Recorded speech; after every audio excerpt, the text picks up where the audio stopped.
This is the Psychic Artist Podcast. I'm your host, Sarah Rossiter. I'm an artist, writer, and psychic medium living in Hawaii. This show is about people who are intuitive and creative, and what the process of integrating that awareness looks and feels like, and how we can access and develop that place inside of us all that is supremely psychic.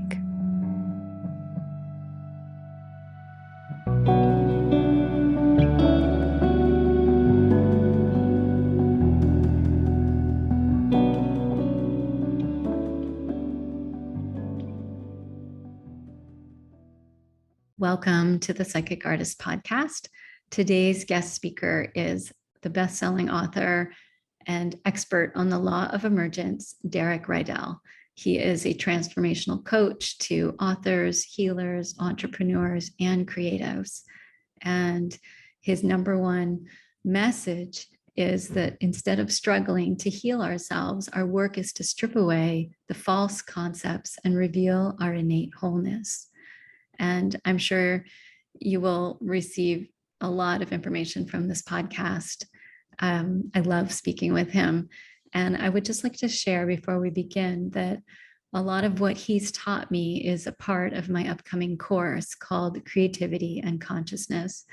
This 10-week course begins in October of this year. But if you sign up now, there's an early bird discount. In this course, you will learn to expand your creativity and allow consciousness to flow to you and through you. I'll have inspiring guest speakers, experiential guided awareness and exercises, as well as the supportive community of other artists, writers, podcasters, you name it. If you're creative, you can join. And so please go to my website, sarahrossiter.com/trainings to learn more. Well, Derek, welcome to the Psychic Artist Podcast. I absolutely love your work, and you're such an inspirational person to me. I think in many ways that I'm not even aware of yet. You've had a big influence on my life. And I would just love for you to introduce yourself to my listeners and share anything that you want to right now. Well, hello, I am Derek Rydall. Maybe, and nowadays with deep fake technology, for all you know, I could be Derek's AI talking to you now, but it's the theme of a novel I just wrote recently. But I feel your presence, though. I feel this is authentic. That's true, exactly. The AI could not produce this degree of presence. But well, what can I say? I mean, I'll there's a lot of places we could go in terms of art and intuition and spirituality and consciousness and purpose and all of that. And that's been my whole life's journey, is those topics. And, how to be who I really am, to know who I really am, and to be true to who I really am ever since I was a little kid. And being raised by a father, who I love, but who couldn't relate or understand any of that, and wanted me to be professional in business and in the world in a way that he thought was safe and secure. And instead, I defied that and said, I'm going to be who I am. And if I end up being successful in the world, great. I'd like that, but I'm going to still be authentic to myself. And ultimately, I went on a journey that ended up with me almost dying twice through, you've heard my story. I know you have. The first time of a drug alcohol overdose, and the second time in my 20s, and I was in a very difficult, dark place. And then the second time, nearly drowning in a coral reef in Jamaica while I was doing a movie. And in that time, I had a spiritual opening. When I won't tell the whole story right now, you can certainly ask more about it, and I'm sure we'll get into some of that. But I had a moment where I knew I was going to drown. I didn't hope I wouldn't. I knew I was. And there was a deep moment of surrender. And in that moment, there was a flash of awareness. And I could see that the self I'd been trying to fix and improve was a fiction of my mind. And there was a real self behind that or around that wasn't broken. So he didn't need to be fixed. And he was not incomplete. So he didn't need to be improved upon. In fact, he couldn't be improved upon. And I didn't understand. I didn't even know what I saw. It was a flash. And then the next moment, I was standing outside of the coral reef on top of one piece of area that I couldn't see where I was underwater. But somehow I got out and I got on there and I was looking in where I had been trapped for this ordeal. And the exit was just inches behind me the whole time. I just couldn't see it from where I was looking. And the coral reef was a metaphor. I'd been swimming through this, following all these brightly colored things, kind of wishing to get lost from the world above. And I got lost, but it was a metaphor. I'd been swimming and almost drowning for many years. And at that moment, something shifted. Humpty Dumpty fell off the wall, and something broke inside of me that could not be put back together again, in a good sense, the old idea of me. And I swam away and I got free, and everything had this luminosity around it. And I knew something major had happened. Um, and I ended up pulling out of society, pulling out of acting, pulling out of a lot of things and trying to become a monk. And then ultimately having a realization of a principle I came to coin called the Law of Emergence. And basically, and this is very important as a creator, as an artist, as an individual, as a human being, is the realization that just as in nature, there is already the perfect pattern of a thing inside every seed. And when the conditions are right or congruent for that pattern, it emerges. That's the law of emergence in all of nature. Likewise, there is a seed in the soil of our soul, and we come from a seed in the womb of our mother, and there's a perfect pattern there. And when we, instead of trying to fix, change, heal, or try to be what we think the world wants, or what our mom and dad wants, or what all those are imagine an acorn looking out at the nature and going, it's feeling something inside of it, like I want to be big and tall or whatever, but actually it's looking out around and going, that pine tree, those pine trees seem to be getting all the business. They seem to be, that's where it's at. I'm going to be a pine tree. Or those apple trees, they look so golden and delicious. I'm going to be an apple tree. Well, that would be that acorn would become a very, very terrible apple, and it would ultimately become squirrel food. And so instead it can't think separate from its true nature. So it surrenders to the soil, and nature does its job in creating the conditions, and then oak emerges. But as human beings, we've been led astray, distracted from ourselves from the time we were babies. Look up at this, look over here, don't feel, don't be connected. Nobody's fault, it's just what's happened. And so we're very disconnected from ourselves in a lot of ways, or we are trying to become something we're not, to succeed, to be loved, to be worthy, to feel safe, etc.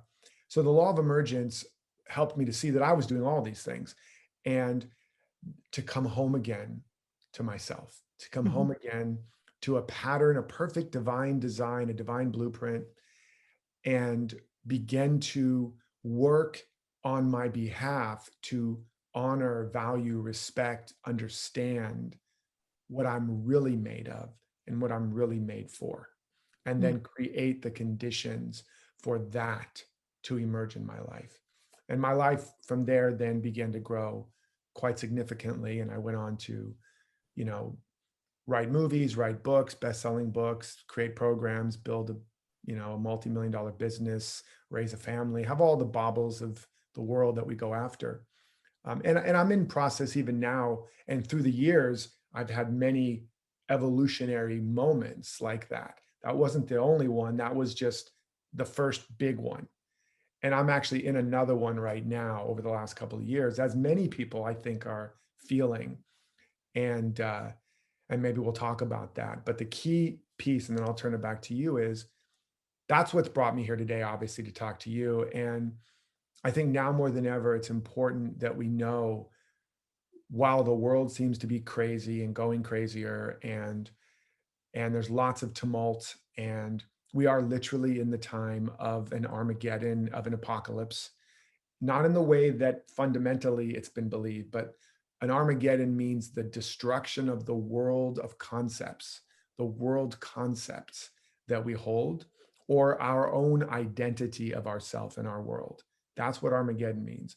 And apocalypse means that which was hidden is revealed. The lid is taken off of it.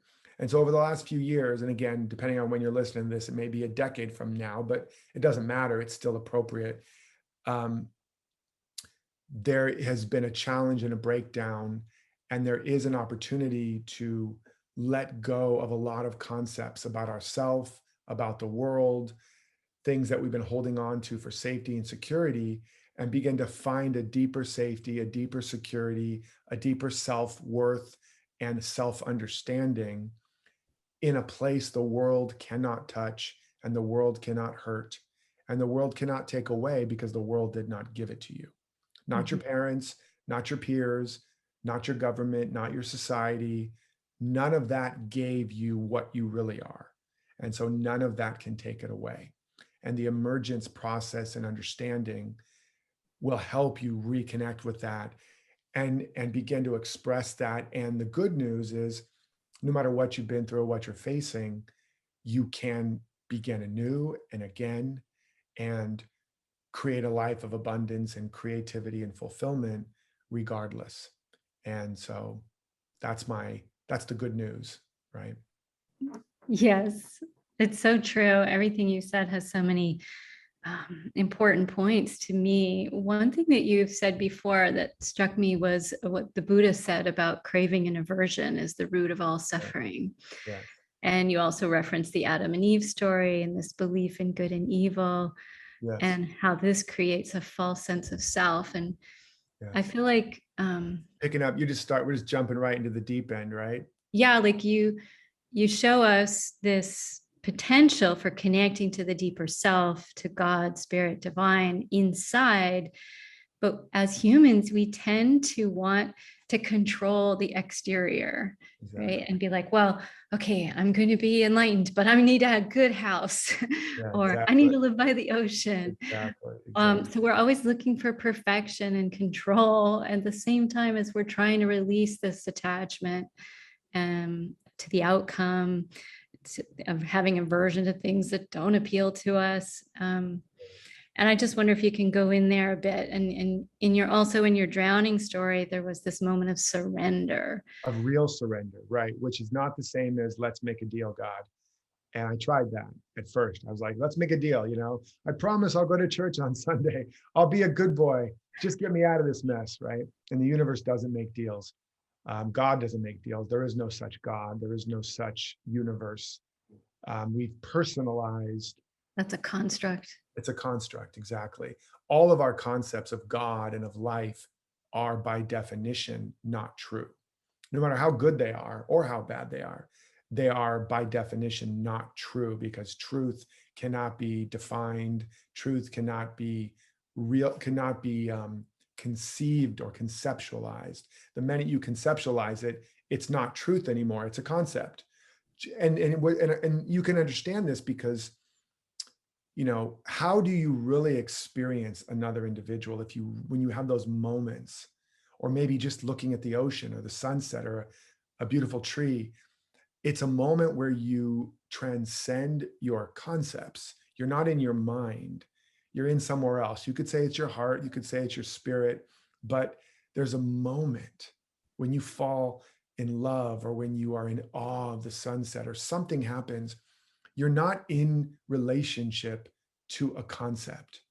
You have a moment where you're in relationship to at least a pinprick of reality, Mm. right? And it's those, takes your breath away, and it takes you out of your mind, right? And so that's reality. And again, it's a moment. And then the minute we have that, we tend to now grab that and make something of it, right? And that happens too with like satori or a revelation. There's a moment you see something, it's like, whoa, like I'm getting chills even thinking about it, because I can feel the feeling of it. And you have touched the truth, and it very quickly becomes a syntax, a linguistic, a construct of the mind. And that's not a problem, right? It's like, God is not a man, whoa, God is actually a presence. God is an intelligence. Whoa. And there's an experience. And then you go, okay, God is love, or God is intelligence. And you kind of write that down, and that becomes the new definition of God or of life or of truth. And that's really necessary, and that's really beautiful, as long as you recognize that that is akin to seeing that beautiful scene behind you, people listening, there's an ocean behind her, or the Grand Canyon or something, and you take a picture of it. Now you have a moment, your breath is taken away by the landscape, and you take a picture. And now that picture gets developed, and you put it in a frame, and you put it on your wall, and you look at that picture and you go, wow, that ocean is so beautiful. And maybe it even makes you feel connected to nature. But that's not the ocean, right? That's a picture of the ocean. And even your perception of the ocean in that moment wasn't the whole ocean. And even the picture of the ocean isn't even a picture of the whole ocean. It's an infinitesimal expression of an infinite thing. And what I call it is, you have captured a relative perception of infinite perfection. And then you create a projection, which is the picture. And then you put a frame around it, which is called protection. That's the ego. So there's perfection. And then there's the aperture of consciousness opens up. That's perception. And then there's projection. It makes a print, makes an image. And then there's the frame on the wall, and that's the protection. So perfection, perception, projection, and protection. That's the 4 stages of having a glimpse of reality and turning it into an artifact of reality. Now, nothing wrong with that. Pictures on the wall are awesome. I love going to museums, but we don't realize we're walking around in a museum of our mind, looking at pictures, some beautiful, some horrible, of people, places, conditions, and experiences. And we think we're in reality, but we're in a museum. And the way of, and Plato called this the allegory of the cave. In Plato's allegory of the cave, they're imprisoned in these chairs, looking at shadows on a wall that are being projected from these puppets from behind them, with a fire even behind that. And all of that is part of the shadow play in the cave of consciousness. And only when you leave all of that and leave the whole cave, which is your mind, and go out into the bright light of day, do you experience the realm of the perfect forms, which is to say, you touch reality. And so that's what's really going on with us. And again, there's value in taking pictures. There's value in creating art and artifacts of our consciousness and of our experiences, because you can capture something just like an artist writes a story or paints a picture or creates something, a song, whatever. And if they're an artist, I'll say true artist, versus just an artisan, where they're capturing some piece of reality or truth as they can touch it, in all of its dimensions, and they express that. That literally is like a talisman that holds a frequency that can help other individuals have that insight, have that healing, go on that journey, and elevate their own awareness of themselves, hold up a mirror to humanity, et cetera. Depending on what you're creating and expressing in your own consciousness, you over time as an artist, you are taking your viewers, listeners, readers, art appreciators on a journey of their own evolution of consciousness, if you as an artist are evolving. Mm-hmm. And so it's beautiful and it's valuable, as long as we don't get caught in the museum, and or we don't get stuck at any one point and go, this is it, now I know, or now I've arrived, or whatever. And so that's one big piece. And then the other piece is, when we're caught in the museum, we are caught also in the realm of polarity. You mentioned the craving and aversion. So evolutionarily, we created, in order to survive in this dimension, and to get what we needed to evolve as creatures, which is, expressions of creation.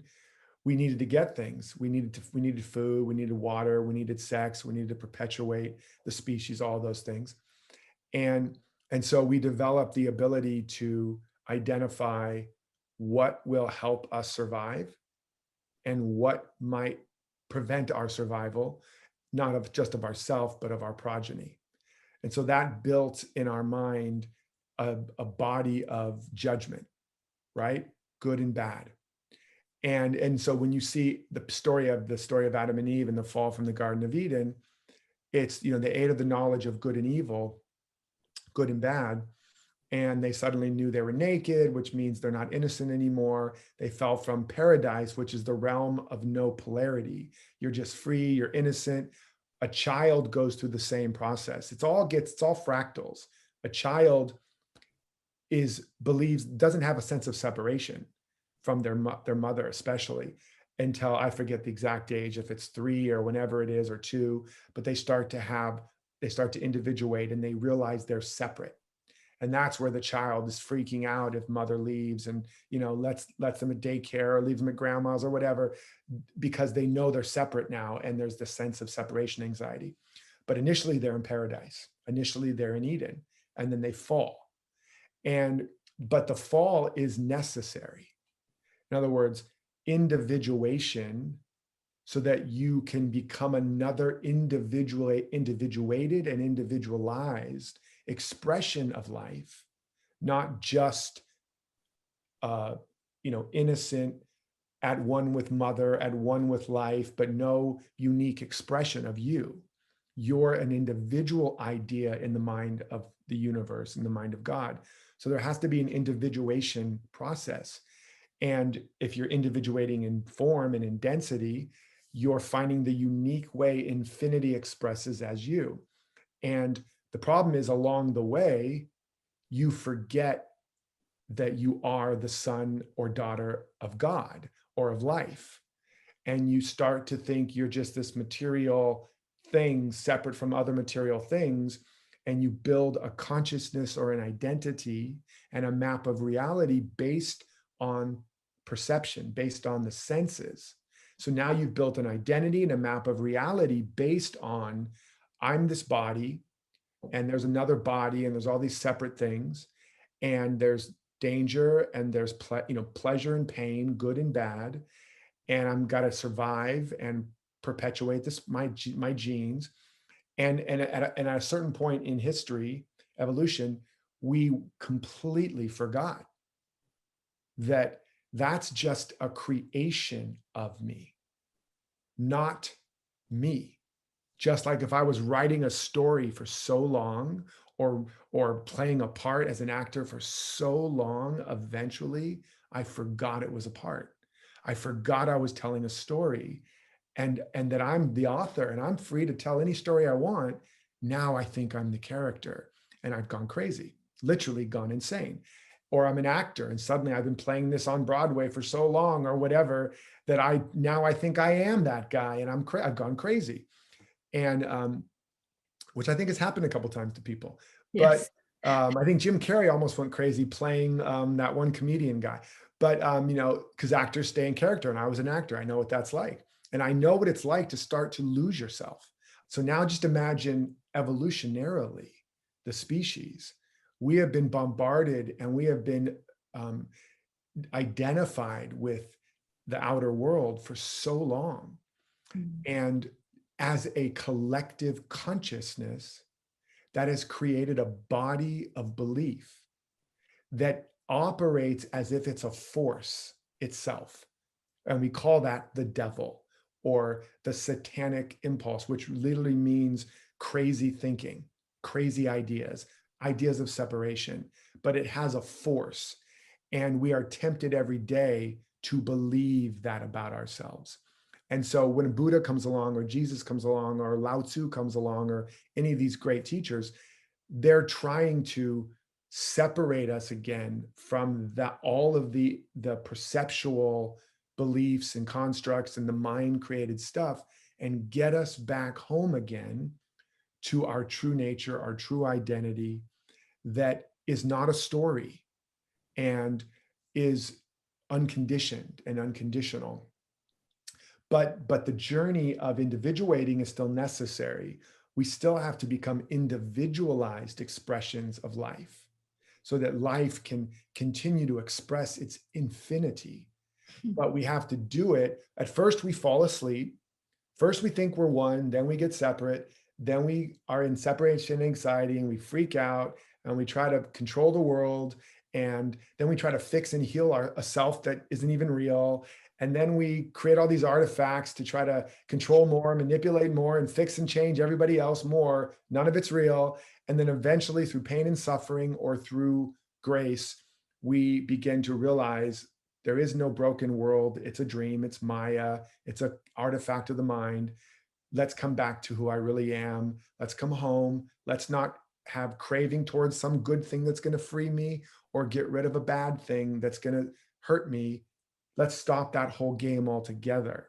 Mm-hmm. And let's find the middle way. Let's be still and know that I, in the midst of you, am mighty. When the armies of flesh are bearing down upon you, stand still. Don't fight back and see the salvation of the Lord, the law of life. Be still, judge not by appearances. Take no thought for your life. These are all, they're just saying over and they're like, stop. They're like, just stop, shut up, sit down. No. Go within. Go within. Be still. Yes, all these things are going crazy. You know, all these fears and temptations to, if I could just get a little more of this, if I could just get rid of that. Craving, aversion, fear, resist not fear. Resist not your enemy. Love your enemy. Bless those that curse you, which means stop fighting. Stop fighting. There is no problem in God's universe.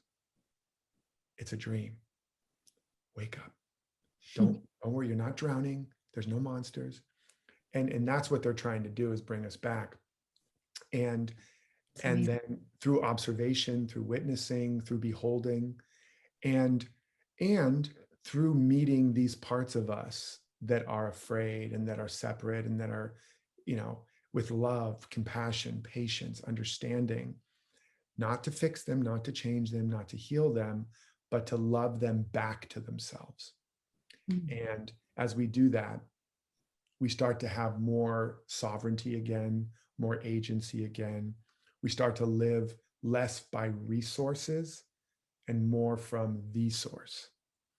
And as an artist or creator, when we consecrate our art and our creation to not only creating great work that helps inspire and illuminate, entertain, and help people, but is also a path of our own awakening, then our art will allow us to work with all those parts of ourselves in a way that it becomes transformational, transmutational, and the byproduct of that journey we go on as an artist will produce something, as I already said before, that contains an energy, a frequency, a prayer, even if it's really dark or painful stuff. Yeah, I was going to ask you more about suffering versus sort of being in connection with the source, because suffering seems to be a part of learning. Like I'm recently reading the book about our soul's plan and how we might choose suffering as a part of our life path to learn. And just this is a big concept, I think, for us. And I feel like you have a lot of insight on this. And when you just said that, it reminded me that before my spiritual awakening, I used to make art out of all of my pain. It was as if it was a big therapy session. Like I didn't even know, and I couldn't help it, but I would drive down the road and, you know, in California and see my dead body on the side of the road. I would just have visions. And I think I was trying to process what's in the subconscious. And then I would go and make photographs of myself like that. And I was doing the best I could to transmute, translate, understand suffering, but it all stemmed from a great pain. And then after my spiritual awakening, and that experience was through meeting a guru and like just having the universe expand in front of me, I didn't know what to make art about. And it was like, oh my God, the flowers, the sky, what could I possibly do that would equal this beauty? Yeah. And it took me so many years. And now I'm able to make art that's basically channeled like angel energy. And I'm Yeah. not doing, I'm allowing flow to come through. And I'm Yeah. still trying to understand it. But in what you just said, it made a lot of sense when we have this, there's an awakening, an unfolding, a process that we go through as humans. And sometimes suffering is a part of that learning experience. But hopefully we pass through it and find what, like you said, even in the greatest loss, there is something of an identity, a personality, a map of reality, a personality trying to be shed. That really struck me, right? Like Yes. we are always given this opportunity to release something that's no longer serving us Yes. and grow. Yes. I mean, that's why the snake, people don't fully understand. I mean, the snake is in the Garden of Eden because the snake actually doesn't represent evil, it represents transformation. The Yes. snake sheds its skin. That's why the medical symbol has the snake wrapped around it too. And I wanted Uh, to ask you about Kundalini as well, because I, Kundalini is the same thing, right? And the rising of the Kundalini and the serpent and all these images and stuff that in various stories and myths and archetypes, there's sometimes they're interpreted correctly, sometimes they're misinterpreted. But a couple of things to what you said. It's interesting. You're obviously you're like, oh, this woman is not asking softball questions. This is deep mysticism and kind of where is the interplay of being a good human and living a good human life, meeting with mysticism and creativity, and how does it all kind of coalesce and have its proper place. And I went through a similar journey when I was. It's funny, when I was an actor, when I got spiritual, I had my opening. I quit everything, and I told my acting agents, I couldn't do that any. Well, especially my commercial agent, I was like, I can't do commercials. I'm spiritual, and I talk about this, I think, in one of my books, where when I was going broke again, and I reconnected to the source and got invited to audition for a commercial again. My agent called me. He's like, I know you don't do commercials because you're too spiritual now, but they called looking for you. And I knew, because of what I just gone through, I knew this was an answered prayer. And I ended up getting the job. It was for Pepsi. It got made into a couple commercials, and I made more in 2 days than I'd ever made like in a year. But it was funny. The point was, I thought there was some kind of duality there. And I remember also as an actor feeling like, well, I couldn't do these deep dramatic parts anymore because I didn't want to put my attention there. I didn't want to manifest more pain and suffering. And I was, and I just couldn't reconcile it. So I just kind of let go of that too. And that's also necessary initially. Initially you go into the cave, you go into your monk or nunnery, or you let go on a sabbatical of all the input of the world to find a deeper anchor point. And yeah. it is important. Like I got rid of TV, newspapers, books, everything, except for a few spiritual books and just meditating for a while. And that was necessary, right? It's hard to plant a new garden in the midst of an old, overgrown garden. It's just very difficult and not impossible, because it'll choke the life out of these little seeds. And so I had to clear the path for a moment and for a time. And then, and then when I started creating again, I was doing music, I was doing, writing screenplays, things like that. This was years ago. I do that still, but this was years ago. Everything I was creating was like the Village of the Happy People. It was, it was terrible. It was just terrible. It's like it can work in some examples, like there are some examples where you can pull it off, but it's extremely difficult. Oh, everything's light, everything's angels, everything's good. And it's also bullshit, because it's not really what you feel and believe if you're honest with yourself deep down. You might have moments, and if you have there's true parts and true moments and dimensions of us that are just like angels singing, and you can create something from that. And when people hear the music or look at the art, they're just like, wow. My wife creates from that place, her light language and her music bowls and art, and it's just beautiful. And for some people, that's authentic and that's true. And that may be you. And there's certain things like, creating angelic, all kinds of things. It's beautiful. But it's only one sliver of what is necessary in order to fully transform and transmute the energy of the divine into individualization, and into form, which is why in all the great myths, it's not just happy, happy, happy, happy, happy, enlightened. It's everything is stable or static or status quo. And then there's major disruption. And then the hero or heroine is like, I can't do this. I don't want to deal with this. That's the refusal of the call. And then finally it just builds up so much like, okay, I got to do it. The answering of the call. Then there's the descent into the dark, into the down, into Hades. There's the meeting of demons and danger and enemies. And then sometimes meeting of the broken relationship with your father or mother. And then you come back up again and you go through trials and tribulations and you develop new skills and abilities. And then you fight dragons and you win love and lose love, and it builds until there's a crisis. You lose everything. It seems like you're dead, the crucifixion, and there's the betrayal and the abandonment and the hopelessness and the despair, and all hope is squeezed out of the system until you just completely surrender. And that's the death of the old character. And now, out of the ashes, the next iteration of the infinite nature of your being emerges.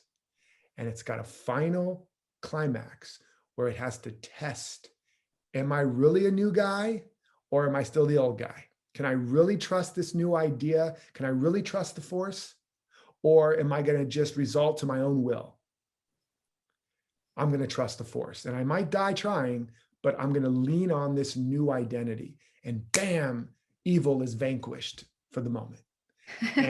And the village, the town, the world, the universe is saved. That's all a metaphor for not for the one-time journey of us, but for the endless cycle of evolution and iteration from glory to greater glory, world without end, selfhood without end. There's not ever going to be an end to that, as far as I can see, especially not as long as we're expressing in any kind of form, whether it's a thought form, whether it's an emotional form, whether it's a physical form, a material form. Any form, by definition, must formulate, it must integrate, and then it must disintegrate. It must be born and it must die, or you will become trapped, entombed in that form. There's another name for that. It's stagnation or hell. Mm-hmm. Hell is no growth, stagnation, same thing. That's hell. Heaven is ever expanding. And so you get stuck in hell, you get stuck in stagnation. Jesus came along because the world of the time was already in a tomb. And so he's like, watch, I'm going to put myself in a tomb and then I'm going to get myself out. And in the process, I'm going to set you all free from the tomb you're in. The tomb of gender, the tomb of religion, the tomb of economics, the tomb of all kinds of things. He was just shattering people free all over the place. And that was a big threat to the ego of the day. So they had to, get rid of him, like Gandhi, like Martin Luther King, et cetera. So the point is that we go through that process. And as artists, if we're going to open to the fullness of our art, of our creativity, and by the way, whether you're the artist of a canvas or of a story, or just an artist as a mother, you're the art of mothering, or the art of fathering, or the art of family raising, or the art of entrepreneurship, it's the same thing. There's an evolution. And in that journey, it's not just one thing. If all you're doing is the Village of the Happy People, you are stuck in Act 1, or you're stuck at the end of the last story. And you're just reaping the rewards, and you don't want to start a new story because this is so good. I don't want to risk the good I've got, right? And then you're just back in hell again, or eventually you will be. So that doesn't mean as an artist, by the way, if you're really, really good at painting beautiful angelic things, that you necessarily have to start doing pictures of demons. It means as an individual, you do have to go through and grow through. And that gets to the question of suffering. As far as I can tell, suffering, we call it suffering because it hurts really bad and it seems like we don't want it to happen, but it seems to be a necessary part of what is required to separate us from that ego identity, the density of the form, to break us free from that. And when you really understand that suffering is like the forest fire that burns through the forest, and if you had a personal identity as the tree, you'd be like, why have you forsaken me? It's terrible, right? It's agony, but it's doing so much work. It's clearing the detritus. It's melting the serotinous glue around these hardened shells, opening them up to release the progeny back into the soil. It's fertilizing the soil. It's opening the canopy for new light, new life. Yes, grandma and grandpa tree have to die sometime, but eventually it makes room for the new trees. And so that's what it's doing. And it's doing that within ourselves, which is why the Dalai Lama said once when they asked, what do you wish for America? And he said, I wish for them more suffering. Because he saw that we were very young in the United States, stagnant, stuck in a particular cycle. And then not too long after that, 9/11 happened. So I'm like, Dolly, don't pray for us anymore. But yeah, so suffering, Jesus went through suffering. Buddha had his experiences of suffering. Mandela, Dr. King, Mother Teresa was known to be suffering for decades. Only after she died did we understand that, looking at her journals. And so it appears that it's inescapable, that everybody has a cross to bear. And if we can accept that and we can begin to understand that and realize it's not personal, it's a part of the process. That little seed that thinks it's just an acorn, when the oak starts to emerge, it shatters that seed. It's not like, knock, knock, excuse me, little seed. Is it okay if I come in? It's like, it's not a clean process, right? It's like it's cracks it. And, if we were a conscious acorn, we'd be like calling in our Reiki healers and heal my shell, come on, get my chiropractor, get all my things, my spiritual healers, got to heal me. Don't let me fall apart. It's too painful. I'm losing everything that I had, that I believed in. I'm losing my identity. I'm losing my safety. I'm losing all that protected me. Help. God, why are you doing this to me? Life, why are you doing this to me?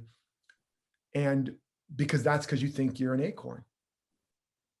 That's because you think you're a caterpillar when you're melting down inside this chrysalis. Why? What am I going to do? All of my caterpillar life, it's all dying. No, it's terrible.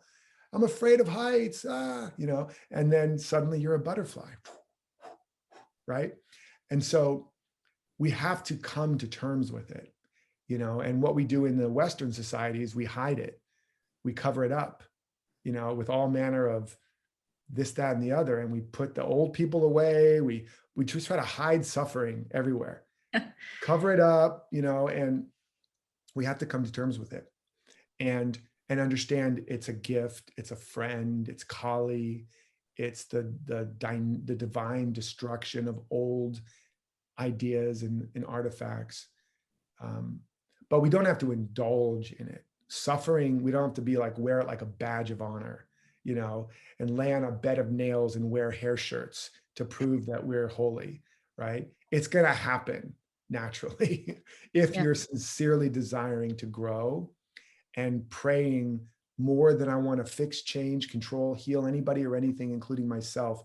I want to know the truth that makes me free. I want to be an instrument of divine reality. Use me, God. Use me, love. Use me, truth. Use me, life. That's all you got to do. Just pray that every day. You'll have all the suffering you need. And also all of the insights and the breakthroughs, because that will make you a candidate for real growth. and real transformation. I'll say one last quick thing, and then I'm sorry, I'm not sorry, but I know there's a lot coming out. You're asking some very important questions. We're conversing. We're conversing. Yeah, yeah. I just want to say that when I say you'll get plenty of suffering, but you'll also get plenty of great stuff, you may know my personal story. Over the last couple of years, I lost my son. And I don't know if there's any greater suffering than that, right? Yeah. I would have gladly thrown myself in front of a truck to save my son. And I didn't get that chance. But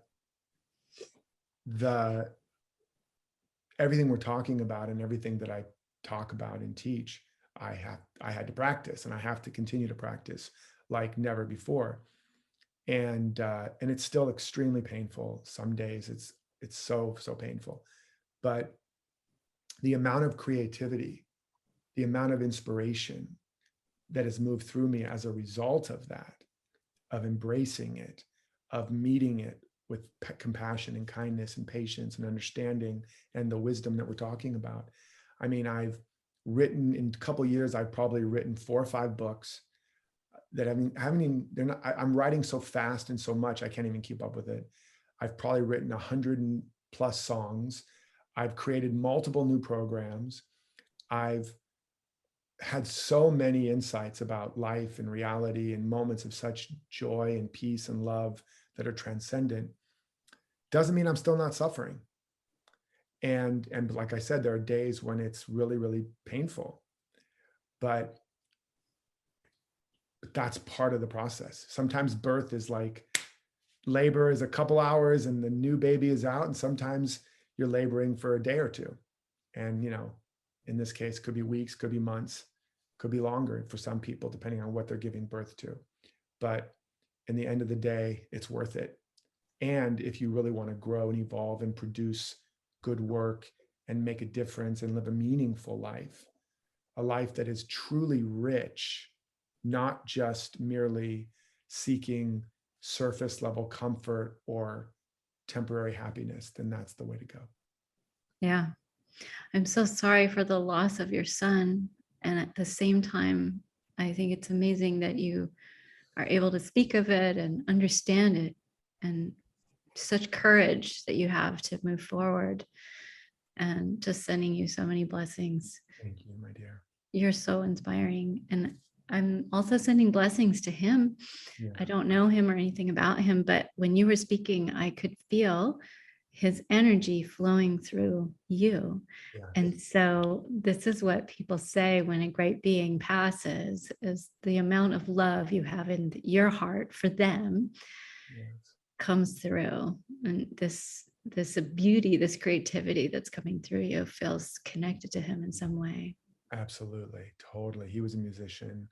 And also the love of a parent for a child, and or in some cases for their beloved partner, if it's like a true twin flame level love, is not a human love. It is the love of God. It's a love that's infinite. And what has happened in this journey of, like, the vessel of my relationship with my son held an infinite love. And when that vessel shattered, it's released that infinite love. And now it doesn't have any bounds. And so it keeps breaking my heart over and over and over again, so that more love can move through. Wow. And my compassion and forgiveness for the whole world has grown. There isn't a single person that, no matter what they've done, including the person responsible for his death, that I can't have compassion and forgiveness for. And so that's what's possible. And to use everything we've been talking about, that's one example of the loss of that form actually has the opportunity to release the infinity of its true nature. If you can think of, as you die, or at least start to let go of the things you're most attached to, your thought forms, your material forms, your identity of you, let that be shattered, let that be released. You're not losing anything. You're having the opportunity to gain access to the infinite nature of the thing you were holding on to. Yeah. Like that idea, like I'm an artist or I have to be this way. What's behind that minuscule little form if you let go of it? Infinity, right? Or this relationship that I'm holding on to, or this idea that my wealth is just held up in this business or this client or this bank account. What happens if you let go of that? You can tap into infinite supply, infinite companionship, infinite love, infinite genius, infinite inspiration, and just be like, just like, oh my God, there's so much here. That's what's possible. Wow. Yeah, I hear trust. There's so much trust that you have in that infinite presence flowing through. And we didn't talk about grace, but you Well, also trust said, is an interesting one because it's trust in a thing, but it's ultimately understanding that everything you could ever want is being held in a trust, oh, yes, right? It's being held in trust. And so trust isn't just a thing you do to get the thing. you tap in. Everything you want is in trust, right? It's in your trust account. And so as you lean into the trust, you're leaning into the very substance. You could say another word for that is faith, right? The substance of that which is not seen, the evidence of that which you cannot see, or whatever, however the saying goes. So yeah, it's absolutely. And then grace is the fact and the truth that life, God, is not something that you have any influence over. It's not something that is influenceable. It's an isness. Love is, life is, joy is, peace is, beauty, abundance. Every good and perfect quality of existence already is, and it's already being and expressing and shining everywhere in its fullness. And right where you are is the infinity of it. Right who you are is the infinity of it. God in all of its glory is giving all of itself to and through and as you always. Not based on you doing something nice or not doing something bad. God is not Santa Claus. And and so grace is the realization that everything I have, everything I am, I didn't earn it. And I can't earn it. And I can also never lose it. And that's the real message of Jesus or these masters. It's a message of grace. It's not a message of sin, even though sin is an archery term that simply means you missed the target. That's all it means. But Jesus was saying, the good news, it's already been given to you. Hey guys, when's heaven going to come? It's not going to come, guys. It's already here. Open your eyes. Don't merely judge by appearances. Judge righteous judgment. You're living in the kingdom of heaven. You never fell from Eden. You're already whole. That's why I can heal you. Stretch your hand. What hinders you? Wake up, Lazarus. There's no death. Come on, pick up your bed and walk, dude. You're fine. Come on, guys. Come on. Oy vey. Like he's just like, he sees the wholeness. He's living in the wholeness. And as a result of that, people catch that frequency and they get free. And so grace is the realization you can't earn this thing. Stop trying. Be still, right?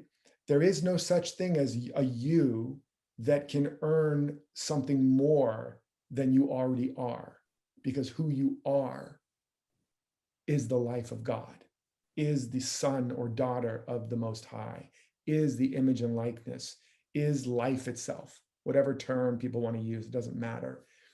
You are that thing. And you are the Buddha, the golden Buddha that's just been covered over by clay and needs a good storm to melt the clay off so you can see the gold beneath it. You're already that. And now that's easier said than done, but it's a good place to start, right? And an analogy I would use is electricity is everywhere. Doesn't do you any good unless you actually create the structure to harness it and then plug into it, right? And so our spiritual practices, our development of our consciousness, and then our leaning on the source is creating the structure and plugging in, right? Buddha could have had supercomputers and flown around in jet planes if somebody had just tapped into the realm of perfect ideas and the electricity and then built something. So the same is true for us, right? The infinite love, the infinite joy, the infinite peace, the infinite beauty, whatever, abundance, it's everywhere. And it's in its fullness right where we are.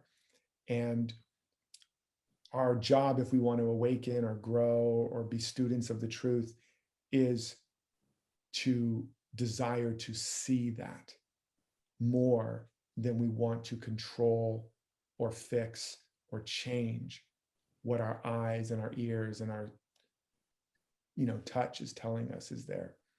And that's what a great scientist or inventor does.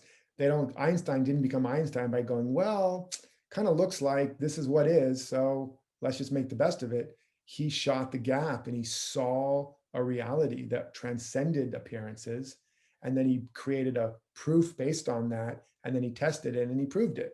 Oh my God, there is this other dimension of relativity and all this stuff.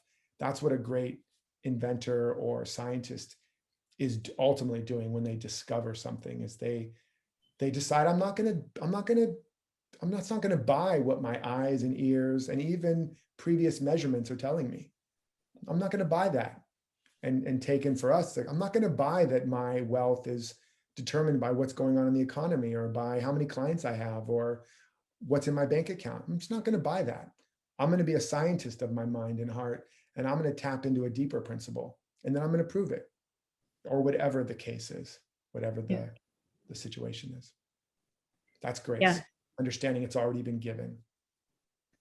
And not try to save yourself, as you say, but serve what's emerging, right? You've been listening. I've really been listening carefully. Yeah. And what I like about your teachings and your programs are this sort of, you're scientifically, spiritually based, but you're also like, I've been through it and this worked for me. And so this constant seeking of the truth to me is so much more interesting and important than trying to create abundance this is an interesting issue for creative people, as artists, actors, musicians. We are creators, and yet we create the best through being open to truth flowing through us, So I feel like we're scientists in a way. Totally.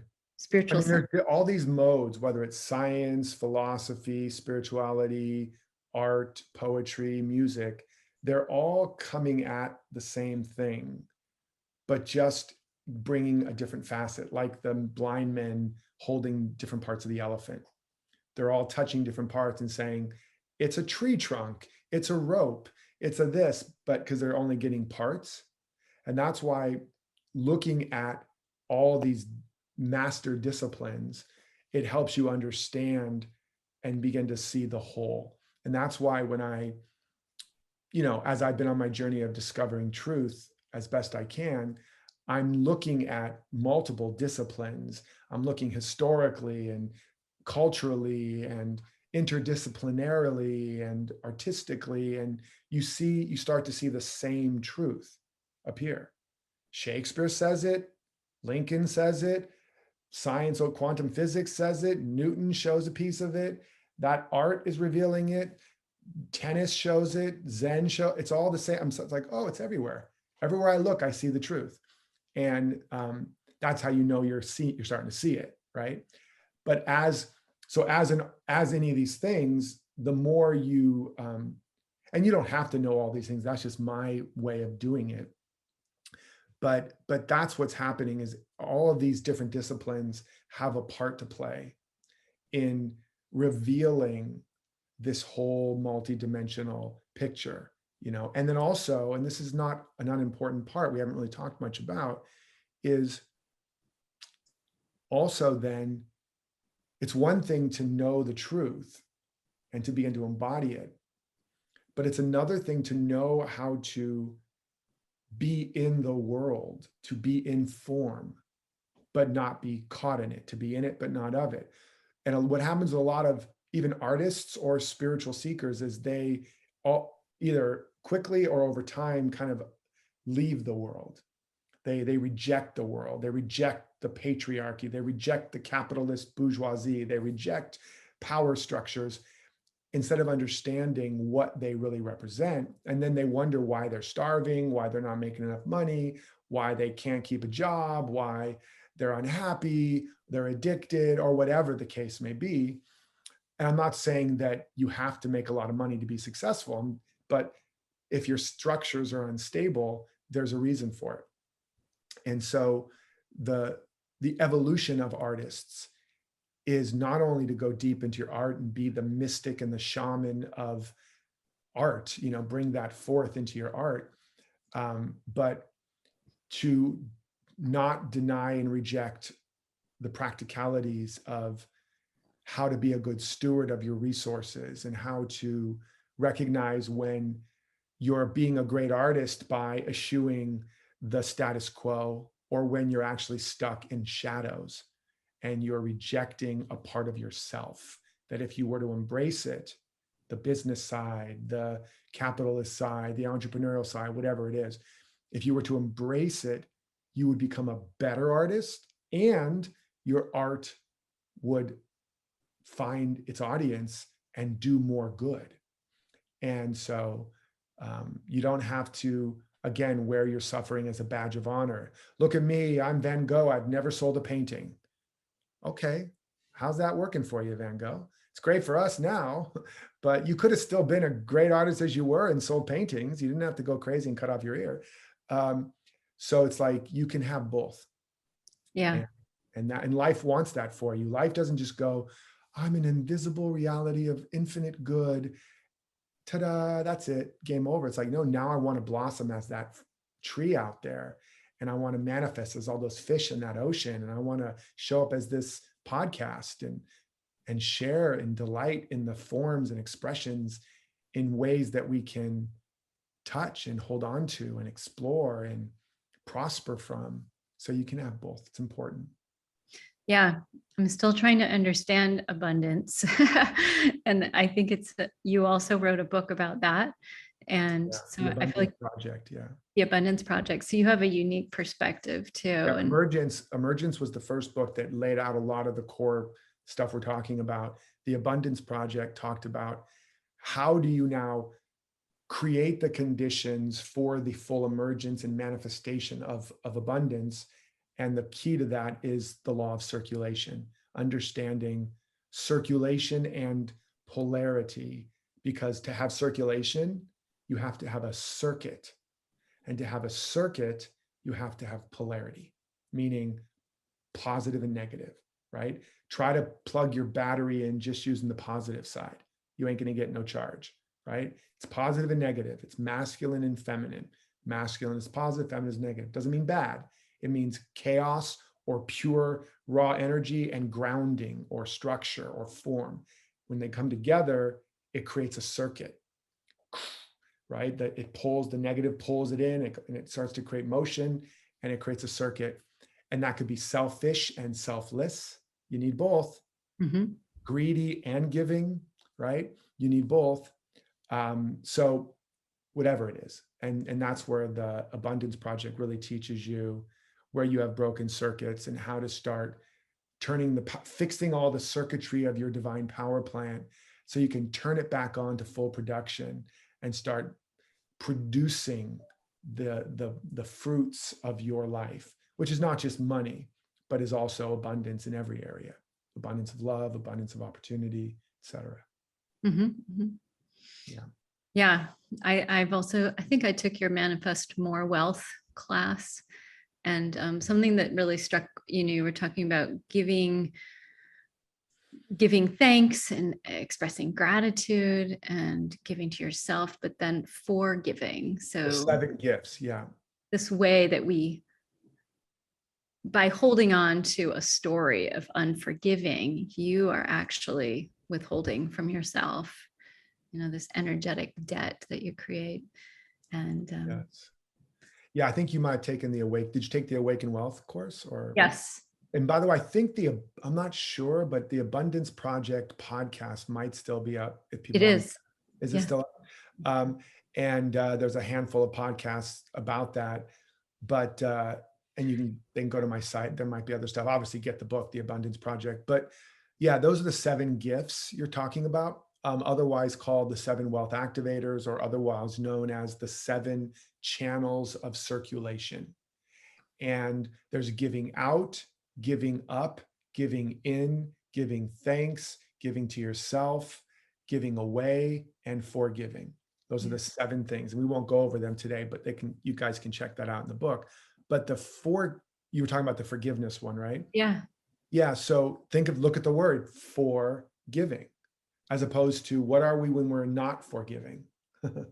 We are for taking, we are for withholding. It's like that guy or that gal, whatever, did me wrong. And now what is our energetic relationship to that person? We are withholding something. We are maybe trying to take something, take revenge, or take it back, or get something from them, get an apology, get whatever, right? All of that is not for giving. We are for getting, for taking, for hurting, for withholding.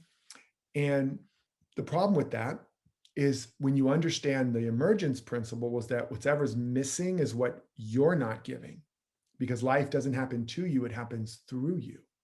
Life is flowing through your consciousness and it appears as other channels, but it's all coming through you. So whatever you're holding back, you like I say, whatever you're waiting for, you're weighing down or you're holding back, you're the one holding it back. And if you want more to come into your life, you have to let more life come out of you. It's all coming from you. And so, or in the weighting it down, I call it the great weight loss program, because it's not going to happen to you. It has to happen through you. So with unforgiveness, that's a place in you, in your consciousness, whether for yourself or for others, where you are saying, I'm not going to let that life flow there. Mm. I'm going to stagnate. I'm literally going to put a lid on it, right? I'm not going to like them. I'm not going to love them. I'm not going to want any good for them. In fact, I'm going to work in the opposite. I'm going to consciously and unconsciously block the flow and try to get. And that creates stagnation, right? And so behind every story of debt, there's always a story of unforgiveness, if Just not 2 or 3 or 4, right? Because if you owe somebody, or I'm sorry, if you are unforgiving to somebody, or or you're not forgiving to yourself, what are you saying? You're saying either I owe you or you owe me. And what happens if you have a lot of IOUs, a lot of O's, a lot of owing? You have a lot of debt. yeah. And so, like, I use the example of the sun. If the sun was conscious personally, and every time you curse the sun or block the sun or closed your blinds, or I hate the sun or the rain or whatever, but let's just say the sun, it's like, fine, I'm not going to shine my light on you then.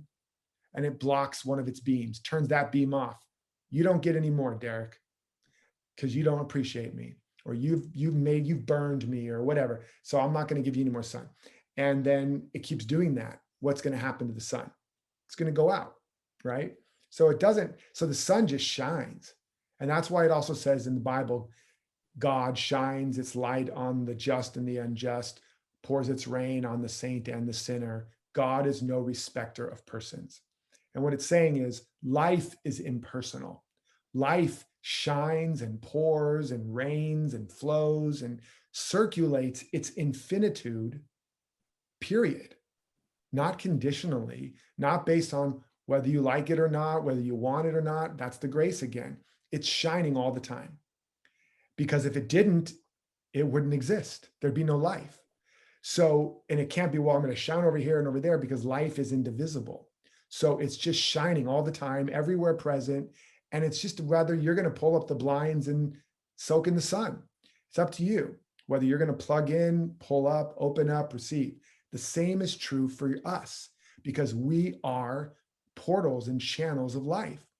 So we want to become like God, like life, by becoming an unconditional channel of life. of love, of beauty, of generosity. That doesn't mean you have to have lunch with the people that you don't like. That doesn't mean if somebody's on a danger to themselves or others, you don't put them in jail. But even if you close the door of the cell, you do not close the door of your heart, because you're going to hurt yourself. You're going to stop your own flow, and you're going to perpetuate the conditions that create more criminals too, by the way. So we have to meet all those parts of ourselves and each other. And when you do that, forgiveness, blessing, wanting the highest and the best for everyone and everything, including all of yourself. It doesn't mean also you condone bad behavior. It doesn't mean you don't hold people accountable. It doesn't mean you can't be practical, but it means in your consciousness and in your heart, there are no blockages. Life is flowing freely. Love is loving freely, right?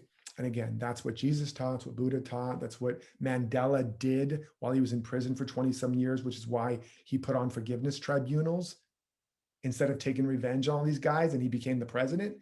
It had a little thing to do with forgiveness, right? And understanding this principle. So, and Gandhi and Martin Luther King Jr., they all practiced this. And so this is nothing new, but the result is you open up the channels of more life to flow. And you don't necessarily know how it's going to flow, but it's going to mean that seed of your being gets more sunshine, gets more water, gets more food. And so it's going to grow more. Yeah. That's really beautiful. I could talk to you all day. Thank you, Derek. Thank you so much. Thank you. And one thing I love about our conversation is that I've had a lot of questions while you were talking, and you answered them all. So you just wind me up. You just pull my string. No, but you could, I felt as if you literally could hear me, I mean, that happens a lot when we're just in the zone and in the channel. I think so. That's when I see all the hands go up in the class or whatever. And then you're like, yeah, I know what you want to ask. And well, but I don't know consciously, but I'm not, you're in I have an agenda. And so what I find is every time I get to the person, it's like, oh, well, you already answered my question. Oh, you already answered my question. Right. And that has to do with your receptivity and my receptivity. And the highest level of that is nobody has to talk. There was a teacher, I think it was Mary Baker Eddy or maybe Emma Curtis Hopkins. I can't remember which one. She was known as the teacher of teachers, and she was a deep mystic, and she would come into the classroom and just go into meditation. And that's how she taught. Sometimes they wouldn't talk. And the students would receive the lesson in the language and in the way that they needed. So that's the highest level. So we'll start doing remember that silent disco? We're going to start the silent podcast where we just get together and meditate. And that's it for like 20 minutes. It's a silent podcast. And then we have people write. That's a really good idea, actually. Have people write and say like, well, what did you learn? Or you could call it the psychic disco, maybe, instead. Or the psychic disco, yeah. It's like, what did you get? What dance came through you? Yeah. Anyways, I'm crazy too. You can tell. We'll just say, in flow. Yes. You will receive all that you need. All that you need. It's a great business model too. You can just silence. No production, no editor needed, just 20 minutes of silence. I once saw a doctor in New York who would infuse the water with his energy and then sell us the bottles for like, I don't know, over $10 of water to take home. It was brilliant. But honestly, that was the beginning of structured water. I do believe that he was infusing it, but it was before my awareness of things like Reiki. So it's just like, whoa. Yeah. But you could do that with a podcast. And I do think that if you sat there and meditated for an hour on your podcast, we would receive some sort of wisdom or guidance or energy or vibration. It takes a particularly unique group of individuals that would listen to that podcast. You appreciate it. You got to hear this, Bob. You got to hear this podcast. It's the best. And he's like, calls back. He's like, what am I missing here? It's just white noise. What's going on? Anyways, yeah, it's been a pleasure to connect with you, truly an honor. And I hope this is blessed and inspired and guided the people that are listening, and they can check out the books, the website, whatever. I give away 99% of everything I do. And yeah, I look forward to connecting again soon. Thank you so much, Derek. And I will share your links in the podcast bio so they can find their way to you. Awesome. Many blessings. Much Such love. an honor. Thank you. Bye-bye. Thank you to Derek for joining us on this episode. If you'd like to find out more about his work, you can find him on Instagram at drydall or at his website, derekrydall.com, DEREKRYDALL.com. And I hope this has been transformational for you as it has for me. And let me know what you think. Please leave comments or send an email to info@sarahrossiter.com and share your experience. And I'll put a couple links in the show notes for free trainings that he's offering my audience. Many blessings.